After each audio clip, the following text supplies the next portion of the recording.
best single thing you could have done on March 11th, 1942, when I bought my first stock, was just buy an index fund and never look at a headline, never think about stocks anymore, just like you would do if you bought a farm. When I look at the most effective ways to build wealth, I'm not thinking about what will double in the next month. I'm thinking about what will compound reliably over the next 10, 20, even 30 years. That's the real game. And the reality is, most of that wealth isn't built on flashy trades. It's built on boring, consistent investing in assets that quietly do their job in the background. That's what this list of 5 ETFs is about. Each one a strategic piece of a long-term portfolio. They're simple, low cost, and cover different pieces of the global economy. Let's break them down. Coming in at number 1 is the Vanguard S&P 500 ETF, commonly known by its ticker symbol VOO. This is the backbone of most portfolios for a reason. VOO gives you exposure to the 500 largest U.S. companies, the ones that are driving not just the U.S. economy, but large parts of the global economy as well. Companies like Apple, Microsoft, Johnson & Johnson, and Berkshire Hathaway. These are best-in-class operators with strong competitive advantages. The beauty of VOO is its simplicity. You're getting broad diversification, market-leading companies, and a 0.03% expense ratio, meaning you're keeping almost all of your returns. Over the long term, the S&P 500 has returned about 10% annually before inflation. That kind of consistency is incredibly valuable. This is a sleep well at night investment. You don't need to check it every day. You just need to own it, reinvest dividends, and give it time. Next on the list is the Vanguard Total Stock Market ETF, better known as VTI. If you want to go one level broader, VTI is your vehicle. Instead of just the top 500, it gives you exposure to over 4,000 companies, covering the entire U.S. market, large cap, mid cap, small cap, and micro cap. What this does is give you access to the full spectrum of U.S. business growth. Yes, it includes the giants, but it also includes those smaller, high-growth companies that may be the leaders of tomorrow. That means you pick up a little more volatility, but also more upside over time. The expense ratio? Still just 0.03%. That's basically free exposure to the entire U.S. economy. You're not betting on one company, you're betting on American innovation. And historically, that's been a pretty good bet. Coming up next is the Schwab U.S. Dividend Equity ETF, widely recognized as SCHD. Now let's add a different dimension: income. SCHD focuses on quality U.S. companies that not only pay dividends, but consistently grow them. Right now, the yield sits around 3.7%, which is solid. But it's not just the yield, it's the kind of companies this fund holds. Names like Texas Instruments, PepsiCo, and Cisco. Businesses with high returns on equity, strong cash flows, and conservative balance sheets. These are the type of companies that tend to hold up better during market downturns.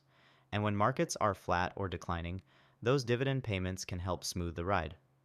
With an expense ratio of just 0.0%, SCHD is one of the best dividend ETFs out there. It's a great fit for investors who want to compound wealth, not just through price appreciation, but through consistent income as well. Up next is the Vanguard Total International Stock ETF. This one fills a gap that a lot of U.S. investors ignore: international exposure. It holds over 8,000 stocks from developed markets like Europe and Japan, and from emerging markets like India, Brazil, and Southeast Asia. Why does that matter? Because while the U.S. has been the best performing market in recent decades, that won't always be the case. Markets move in cycles, economies around the world are growing, and many international companies are global powerhouses in their own right, companies like Samsung, ASML, and Toyota. It also pays a modest dividend, around 3.2%, and has an expense ratio of just 0.07%. This ETF helps you hedge against home country bias. It's a way to spread your bets and give yourself exposure to economic growth outside the U.S. That's what real diversification looks like. And lastly, the VanEck Semiconductor ETF, ticker symbol SMH. This is the growth engine of the portfolio. SMH is a targeted ETF that focuses on one of the most important industries of our time, semiconductors. Semiconductors are the backbone of modern life. They power everything from smartphones and laptops to electric vehicles and data centers. They're also critical to emerging technologies like AI, quantum computing, and automation.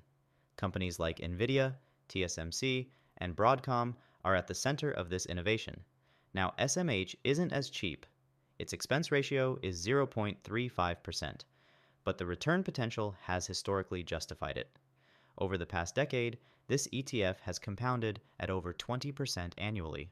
This isn't the type of ETF you'd want to have as your entire portfolio, because it's more volatile, more cyclical.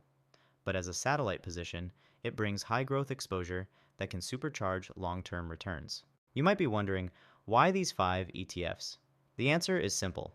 They work together to create a well-rounded portfolio. VU and VTI provide core U.S. market exposure and stability. SCHD adds reliable income and high-quality companies. VXUS brings global diversification, and SMH offers growth potential through innovation. All of them come with low fees and broad market coverage. With these, there's really no need to guess which stock will be the next big winner. These ETFs let you own the whole field, the current winners and the future ones. And by keeping your costs low and your strategy consistent, you put the odds of long-term success in your favor. This isn't a get-rich-quick approach. This is the slow, steady, sustainable way to build wealth, the kind of strategy you can stick with through bear markets, recessions, and booms. The truth is, the best portfolios aren't the most complex. They're the most disciplined. Ideally, these ETFs are great for everyone, but especially for newer investors who are still learning the ropes.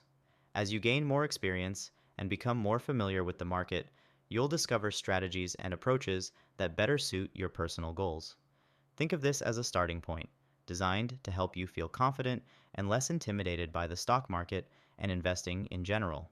And that's the beauty of a well-constructed ETF portfolio.